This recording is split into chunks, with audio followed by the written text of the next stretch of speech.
So, and now we have 1 minute left, but I already want to introduce you to our next speaker.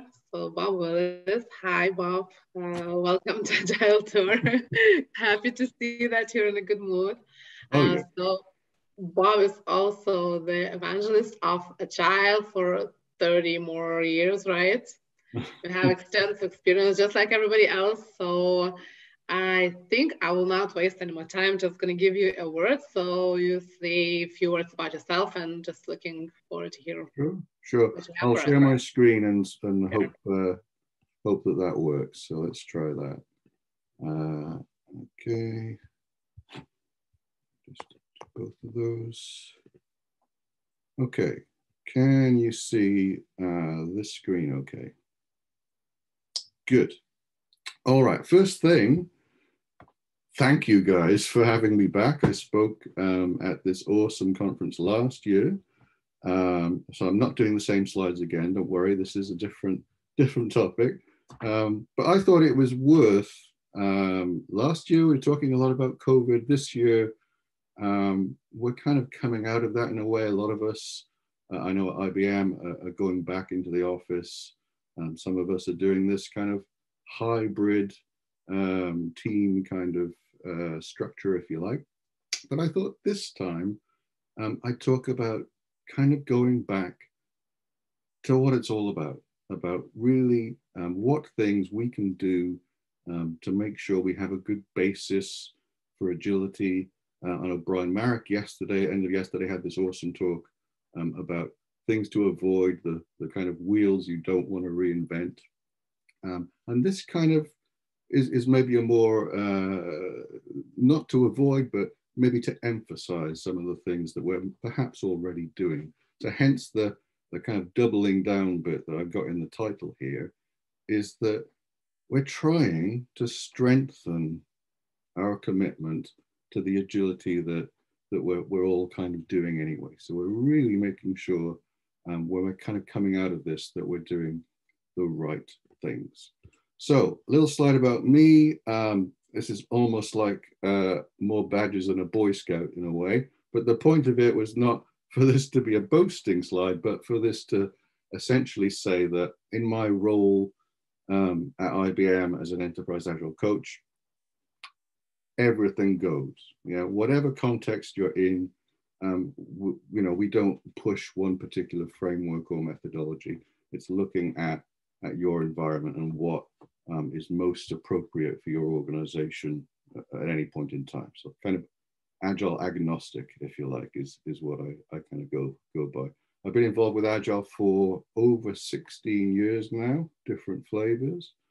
And I started writing software 42 years ago. So that makes me quite old, I know, but there we go. Right, into this. And this kind of thought process started off for me because in the UK, where I am now, looking out the window, it's a little chilly, a little breezy, and we came to the point in the year where you have to switch the heating back on, right? So I tried to switch the heating back on. It didn't work. I go to the boiler. This is a picture of my boiler reset button that we've got here. I pressed the button and everything was fine again. Wonderful. And I thought, why can't we just do this with our agile teams, how they're reforming, how we want things to go, and kind of line up all our ducks and get that process to regenerate and re-energize and get everybody really enthused about working whichever flavor of agile that you guys are at. So I wanted to kind of also say that I'm not talking about just going back to the way it was, right? I want to also build on all of the stuff that we've had to experience through remote working, bearing in mind that remote working didn't just start a year and a bit ago. We've always been working with distributed teams, but they were always kind of the poor step cousin of face-to-face communication, right? And I dug out this photo that I took a while back. This is at IBM in South Bank in London, in the UK. And I looked at this photo, I thought, oh, this was awesome. This environment on the 4th floor in South Bank for a client had all the bits and pieces, all the components, build monitors. We had all the big visible stuff up on the walls. We've got some app storyboarding going on. There was just a buzz in that room when you were in there. You didn't want to leave. You didn't want to have a lunch break. You just wanted to carry on working, which is, hey, that's the idea, right?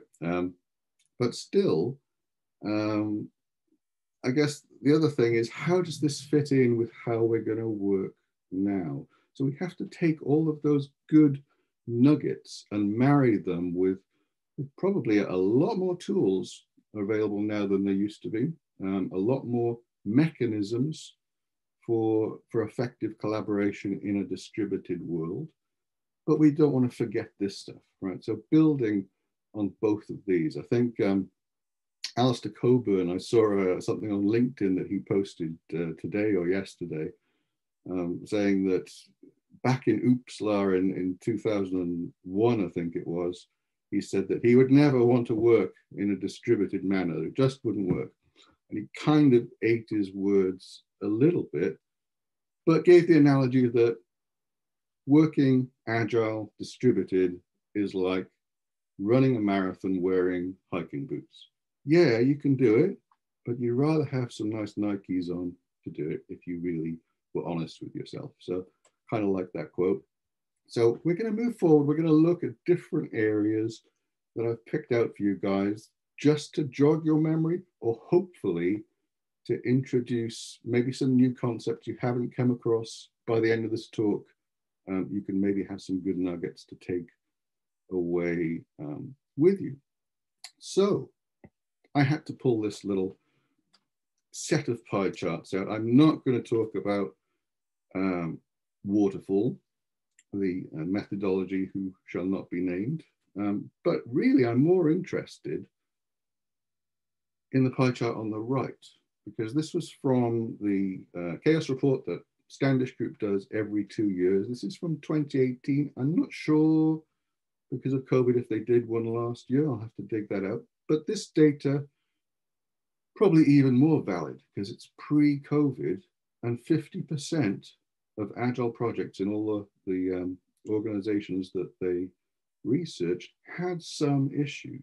8% were disastrous, but half of them had some kind of issues. A lot better than waterfall, but we really need to understand what is going on with the environments we're working in. Are we practicing lipstick agile? Are we ticking the box agile? Or are we actually trying to do the things that work to get teams working with leaders, with the business, to deliver value, to deliver true business agility, if you like? I went into an oil and gas company in the UK, this is several years ago, as an agile coach. And they said, before you meet anybody, Bob, we've had 3 agile transformations already, and they've all gone horribly wrong. So we're not allowed to use the word agile anymore. So we'd like you to use the word nimble. I'm like, oh my God. The word is not the cause of your failure to implement agile effectively. Yeah, so you guys have probably seen that agile by any other name mantra maybe. So let's focus on what could be causing some of the 58% of issues that we've got here. Well, vision, a nicely wrapped present of what us as leaders, whether that be from a business stakeholder perspective, product ownership, technical leadership, what is it we want? And how is that tied to our organizational strategy? Why are we doing it in the first place? Simon Sinek's book, Start With Why, is quite an interesting read. He also has a TEDx talk by the same name, Start With Why. why are we doing this stuff? Why have we got our teams developing like crazy and delivering? And what are we getting out of it? And as part of that, I very cheekily looked at all of the talks that were on all of the streams this year for Agile Vilnius, and I picked up some keywords from all these talks. I did this last year, and I got a different set of words this year. And this was obviously done with a very scientific methodology, I guessed. But goal, I did see popped up quite a few times, which is really important. What goals are we looking for here? How are we going to be measuring that we're achieving them? How are we going to be planning the work that contributes towards achieving them? And you know, if some of you guys watched Michael Ajek's talk earlier on about impact mapping, excellent technique that I've used many times, as it truly links together the work that teams are doing with the impact on the end user's behavior. How is it going to change their behavior if we put these features in front of them, right? You might be using other techniques, you might be using OKRs, whatever it happens to be, but you need some mechanism of tying it all together from the enterprise strategy through to the teams delivering using Scrum or Kanban or whatever, and addressing user needs, which is what it's all about, right? Is addressing, truly addressing user needs. So the problem with user needs is there are many problems with user needs. They want everything, right? And especially for those who Agile is relatively new to an organization, they've been used to working in a waterfall manner where they get their big, heavy tome of requirements and they can go ahead and do some design, do some development, and then realize that it's not quite what they wanted. And we've heard that story before. I think the main thing is, from a user's perspective, they need to understand that they don't know what they want. And we need to understand that they don't know what they want. Now, this number is very eye-opening to me. Again, same report from Standish Group. This number is on a study of a whole bunch of projects that were delivered, the percent of requirements that changed over the course of that project. Massive number when you consider that, you know, with waterfall, we try and fix everything early on. We try and make decisions too early. And as a result, the ubiquitous, if you're working with suppliers, change request mechanism kicks in, and there's all kinds of pain involved with that. 65% requirements change over the course of a project. You have to realize that. And we have to, when we talk to the customers we're working with, get them to realize that change is inevitable. It's going to happen. And it's how we as Agilists deal with that and communicate to customers about how we're going to deal with it. That's absolutely, it's absolutely crucial. Give you an example. I coached a UK Premier League football club. I'm crap at football, but this was from an Agile perspective, yeah, from their developing an app for their fans, an iOS and an Android app. And they'd already got a supplier in to gather all the requirements for them. And that supplier then said, see you later. And we had to come in, take their requirements, big document, and determine what to do with it. I know what I wanted to do with it, but they would start kind of getting a pair of scissors and cutting this requirements document up and calling these little bits of paper user stories and saying, I want it all. For those of you familiar with Queen, you've probably got that song stuck in your head now. Still, they wanted everything. And we had to convince them that most of it, you're probably not going to get much value from. We've got the whole Pareto principle, yeah, of 80% of the value is going to be delivered in 20% of the effort. So truly understanding user needs through mechanisms such as design thinking, right? We'll look at your existing pain and opportunities. We'll look at what your current scenario is, how we can best move forward to give you biggest bang for the buck. The biggest bang for the buck principle of the things that will generate the most value with the least amount of effort. Those are the things you should be touching first, after you've dealt with maybe some technical risk at the beginning of your endeavor. But anyway, that number, keep that number stuck in your head. This is a nice statement. I don't know who said it, but I've stolen it. Don't try and do everything. Don't try and plan and plan and plan for every possible eventuality. I think the main kind of mantra we should be trying to encourage is to understand your vagueness. Understand the vagueness in your context. And, we can plan, as agilists, we plan even more than people doing regular waterfall. They may not think so, but we do. And planning is great. Plans, that depends.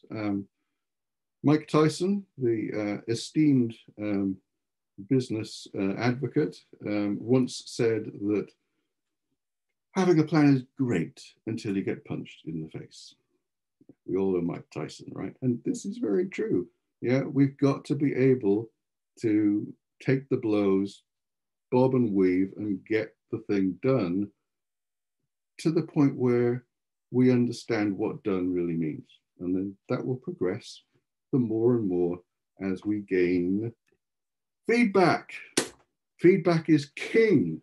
We all know that, right? But how many of us put the groundwork in place to enable great feedback to be elicited? Now that comes down to a whole bunch of stuff, right? We've got shortening the feedback loop. Yeah, if you've got, if you're using Scrum and you've decided for whatever reason that your stories are so big, we have to have a 1 month sprint. Yeah, that's 1 month where you're not really getting the feedback you could be getting.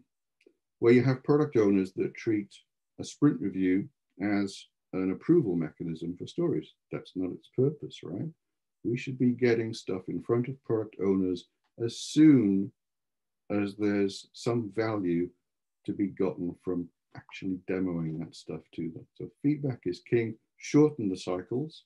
If you're able to, through having mature teams, through having good DevOps practices and automation in place, to go down, if you're using Scrum, to a 1 week sprint. That is more awesome. If you can do that, not a lot of organizations can manage it, but if you can, faster the feedback mechanism, the better. If you're not using Scrum, if you're using Kanban, yeah, even better. As soon as something's ready, let's see it, let's get it out the door. Now, this also comes down to your ability to get stuff out of the door. Yeah, if you get to the end of a sprint and you think, this is great, I've met all the acceptance criteria on my stories, and I've got my definition of done here, and all of that stuff is ticked off. Yay! And then you realize, right, I'm going to go on to the next sprint, but now it's got to go through a whole ream of performance testing, penetration testing, another 6 weeks of user acceptance testing. And then once release management say, yeah, we've got all of the reams of paper that they need for release notes, that we can actually put the thing into production and get proper feedback. Feedback from a technical perspective, that it's going to play nicely with everything else in production, and kind of even more importantly, feedback from true users, yeah, that are actually going to tell you, yeah, this is what we wanted. So let's try and do that sooner rather than later. Let's try and incorporate some of that. Let's widen our definition of done to include those activities. Take fewer stories into a sprint, but get them 100% done instead of 70% done. Because if you don't, those activities, or what I would call undone work, they're going to find stuff. They're going to find defects. They're going to feed them back into your Scrum team. 3 sprints later, they will have to ramp down what they're doing, figure out where their head was 6 weeks ago, and then deal with that defect, ramp back up again to what they're supposed to be doing. It is a waste of productivity. I think Jeff Sutherland, the co-creator of Scrum, did some research a couple of years ago on what happens with defects when you resolve them during a sprint, or when you say, we'll deal with that later, either through the situation I just described, or because they couldn't be bothered to fix them then and there. 24 times as long. It takes 24 times as long on average to fix defects that are put off than if you just did them as soon as they reared their ugly heads. So that's also a stark statistic. So let's just do it. Let's get stuff done during the sprint. Let's get it into production. Let's have it switched off into production. Let's understand the difference between the word deploy and the word release. Deploying is a technical activity, and release is a marketing activity. Yeah, we're ready for that feature now. Let's flip the switch. Let's do some canary testing. Right, this set of users over here, they can see it. Now we'll introduce this set of users over here. So you've got control. You've got control from a technical quality perspective, and you've got control from a product management, product ownership perspective. So that's feedback. All right, you figured out what you're going to do. You figured out how you're going to do it. And now you have to essentially look at some horrible drawings that I drew. That is supposed to be a hippo that you see on the right there. I think Charles-Louis, who also is presenting at this course, who taught me to draw these things, would be embarrassed, but we'll see what he says afterwards. Hippo, prioritization, or highest paid person's opinion. Yeah, hippo. Lots of he or she who shouts loudest gets what they want, gets their pet project, if you like. And it's a messy thing, and we've all been there. Part of the research for this, I decided to look up the word priority, and apparently it first came into usage about 1400, about the year 1400, and it was used. This is the priority. This is the priority. 500 years later, they decided to make it a plural. Priorities. Priorities did not exist until that point. That is what is getting us into trouble. Everything is a priority, right? No, there is only one priority. It's the thing at the top of your backlog. That is the priority. I worked with, I coached a UK government department about 5 years ago, spent a year with them. And when I first joined, I worked with their directors, heads of department, on how do you deal with your current in-flight projects that are in your portfolio. Oh, well, we do this, this is the list. Rubbish.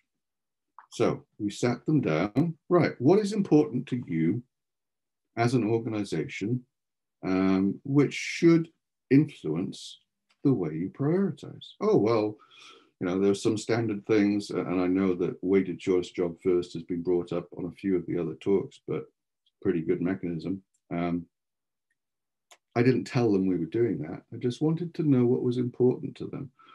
Government organization, a lot of stuff mandated through legislation, that we needed to do, and we had to do it. We had to do it by a certain date. We couldn't do it before that date because it was public policy that had to come into force on a particular date. And we couldn't do it a day late, or we'd be in deep trouble. So these, for those of you familiar with the Kanban method, these are true fixed date classes of service. So we had to take that into account. We had to take risk into account. We had to take, as this was the UK, this was public sector, UK government, we had to take the perception of the UK public into account in prioritizing the work that we did. And, you know, that kind of contributed to their version of business or customer value, if you like. Whole set of criteria. What's most important? Oh, we'll weight that one 50%, we'll weight that one 20%. We've got a whole set of criteria mapped out for what we think is our mechanism for prioritizing. Great. Let's apply that to your current list of in-flight projects. Okay, yes, let's do that. I'm going to scribble this stuff down now. Yeah, that's a 20%. I'll add that up. Big shocker. A lot of the things they thought in their gut were really important didn't score very highly at all. And as a result, they canceled a whole bunch of projects. They reprioritized some of the other ones. Now, this wasn't the only data point. There were other influences on this as well, but it gave them something that they could, as they'd agreed on the criteria, they kind of couldn't shout as much as they used to. So bear that in mind when you're looking at portfolio management and what feeds your teams. I couldn't go a talk with you guys without discussing my favorite subject of estimation. Better to be roughly right than precisely wrong. John Maynard Keynes, one of my favorite quotes. So this is the kind of looking at your 6,000 line Microsoft project plan, where it says that you'll finish the feature that you're interested in 2023 on May the 3rd at 3 p.m. It's a very precise statement, not very accurate, but a very precise statement. Yeah, so understanding the balance between precision and accuracy is key. A lot of the stuff in Mike Cohn's work, Mike Cohn, I think, regrets creating the concept of the story point. But, you know, we're dealing with this, aren't we? We're dealing with the horrors of leaders trying to compare velocities between teams. We've all seen that before. Same client I was at, I first came in, 8 teams, scaled environment. Team over here, oh, what's your velocity for the last 8 sprints? Oh, 50 story points. How about team over here, 140 story points over here? Well, why is that? Because they've been influenced by management to say, you're not quite doing enough. So what did they do? Of course, they increased their estimates, right? So you have to have horses for courses, as we say in the UK. You have to understand the metrics that you're getting. Where are they really valid to be used? And that is not the right use of story points. You know, it's for product management, it's for product owners to understand medium, long term, based on a stable team, based on stable velocities, what's our best, worst case for release planning, right? For medium term planning. So I think you may as well use, I think Mike Cohn gives the idea. I don't have my dog in the room with me right now, but dog points is one kind of mechanism for estimating that Mike mentions, right? This is a Chihuahua, got a Great Dane story over here. Yeah, it can be whatever you want, but make sure you're using these things sensibly. I mean, I've even heard the term ideal days. Some of you guys may have come across. Has anybody had an ideal day? I don't think I've had an ideal day. I'd love to have one of those. So leading on to that, how, and I was just listening to Ken Rubin's talk right before this one about dealing with dependencies. We'll talk a little bit more about that later, but how do you structure yourself? What are the biggest killers to agility of the way an organization is structured. Yeah, and we've seen, you know, the agile in a bubble. Oh, these lovely little bubbles of agility floating around with Scrum teams and Kanban teams in them. But then we've got the hard ceiling of reality that represents the leadership at the top of an organization, where that agility hasn't quite percolated up and gotten understood. You know, so true business agility has not been achieved. And a lot of that is to do with the structure. A lot of that is to do with, as somebody mentioned yesterday on one of the talks, I spoke about David Marquet last year on leadership and culture. But it's about decentralizing decision-making to where the information resides. Yeah, if you know, why go and explain to your change approval board why they should be letting you put something live when you know why, they don't know why, you have control, you make the decision to release. It's in your hands, it's in your responsibility. So kind of important stuff. Picture on the right, I went to a LESS conference, the first LESS conference in Amsterdam many years ago. And I was outside in the lovely sunshine by a canal, you can picture it. And I was talking to Jeff McKenna. And Jeff McKenna is the guy who was on the first Scrum team. So it's a great guy, having a good chat. And he said, Bob, forget about Scrum and Kanban and SAFe and LESS and Nexus.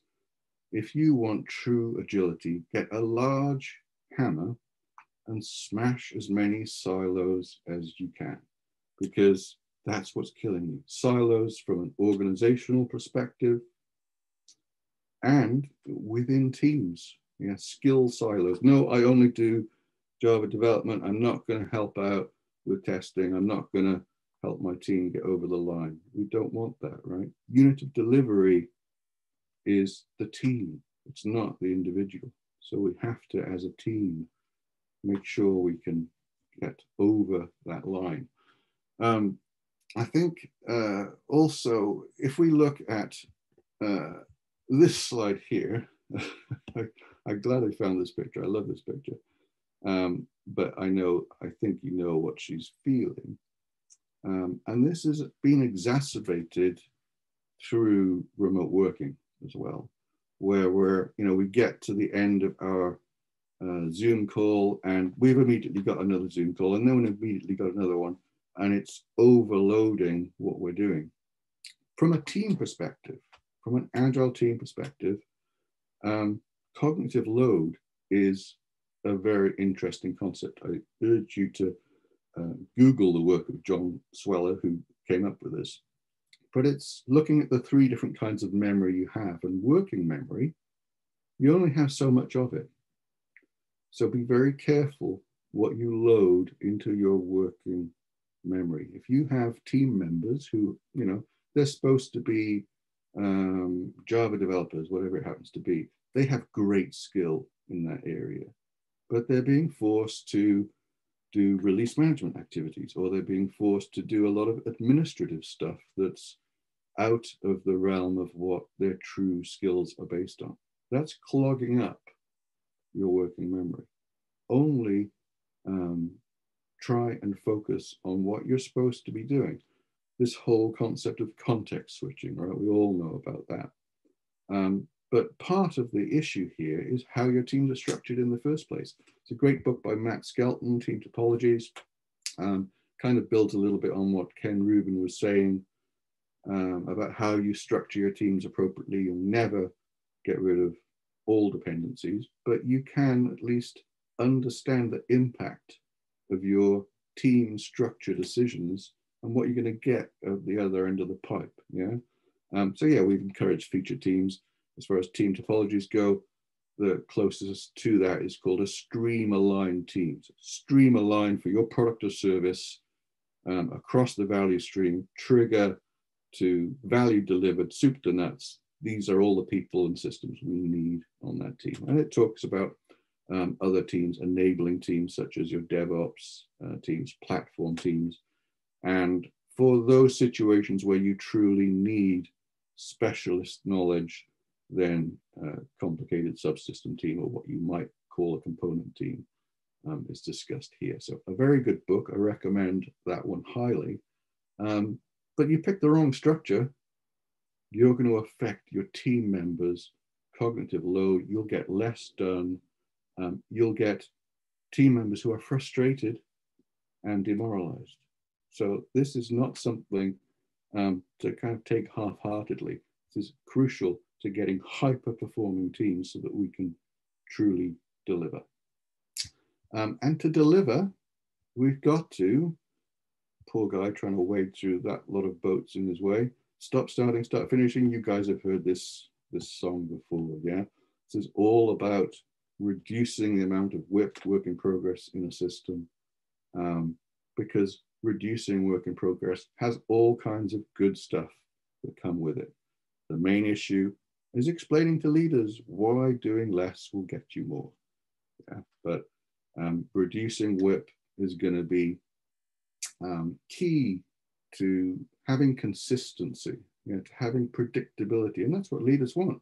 They want predictability. When are we going to actually truly get stuff? So whether we're using Scrum or Kanban, doesn't really matter, as long as we have mechanisms for measuring the right thing. So small batch sizes are good. And you know, we can even layer some Kanban practices over Scrum. You know, you don't have to do one or the other there. So let's have a quick vote. Go to menti.com, put in the code that's on the screen. I want to know in your environments what you measure. What do you measure? And I'm going to flip over to that screen now. Can you see the other screen there? Just checking I did that okay. All right, so we should see people's entries appear on the screen if I've done it right. Somebody put something in so I can see it's working.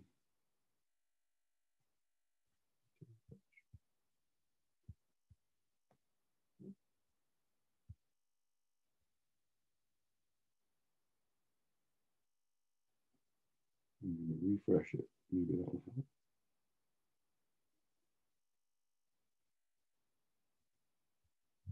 I'm not seeing anybody. Is everybody able to open? Oh, here we go. Here we go.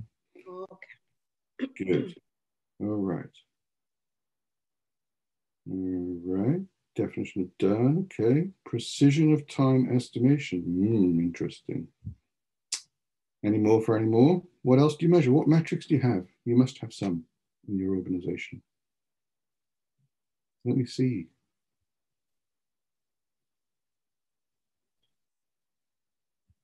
Okay. Inga, you must have some.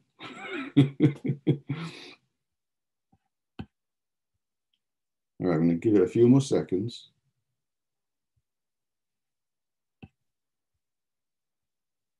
Throughput, okay. Throughput is an interesting one. Throughput at the sake of cycle time, not so good. You can have increased throughput, but be waiting for ages to actually get something. Personal energy level of the entire Scrum team before the start of a sprint. Ooh, I like that one. I don't know who that was, but that I like. Plan to done ratio, okay. Good. There's a few there. We flip back to our screen over here. And I've got a few that map maybe somewhat to the ones you guys picked up, especially the last one related to how a team is doing. A lot of organizations, a lot of Scrum Masters don't look at team health sufficiently. Looking at how your team is doing across a variety of categories, looking at how they're doing, even from a simplistic NPS, Net Promoter Score. Yeah, get your teams doing those, get your customers doing those, look at outcomes. Quality, have as many defects as you want during the sprint. That's part of the normal software development cycle. But if they escape into production, you're in trouble. So track those, yeah? Track the trends in these metrics. We want them to either go up or go down, right? So let's look not at the point values, but at the trends. And lead time is king as far as metrics go. How am I doing on timing? You still have like 15 minutes. Okay. Even more maybe. All right, we got 2 more areas and then I should be ready for questions. Have to talk about leadership. I wanted to talk about it kind of last so that it was the last thing in your head that you would take away, hopefully. So leadership is crucial for enabling teams to perform, to be the best that you can be. I think the Marines say something like that. So it's absolutely key. And, you know, it's the foundation for great agility. I love this quote by John Terry, who's the COO of LeanKit. Key to agile leadership, learning to operate gracefully in an environment of frequent, unpleasant surprises.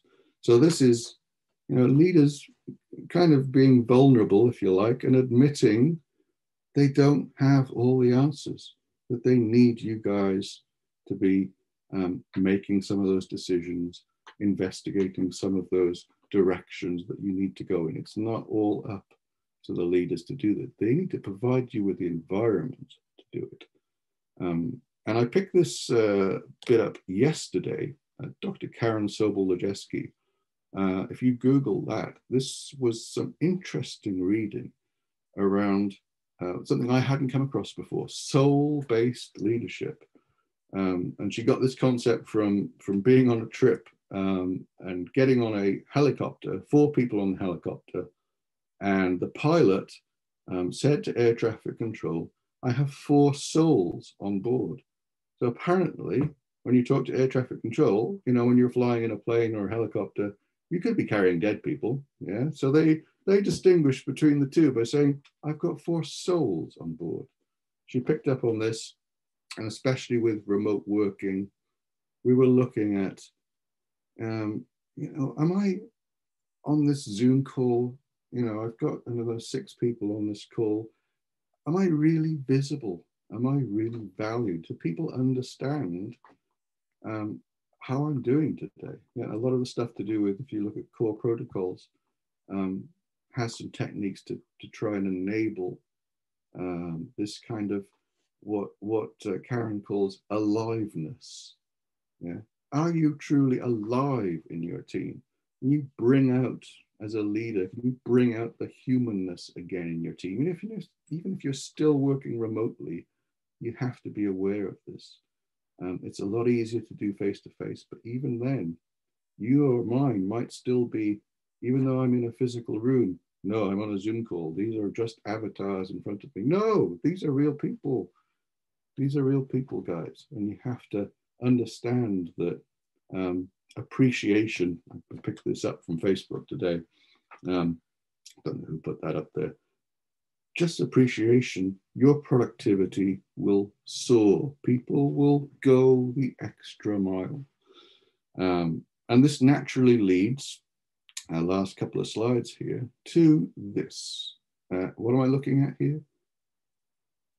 It took me ages to find this slide. What we're looking at is culture.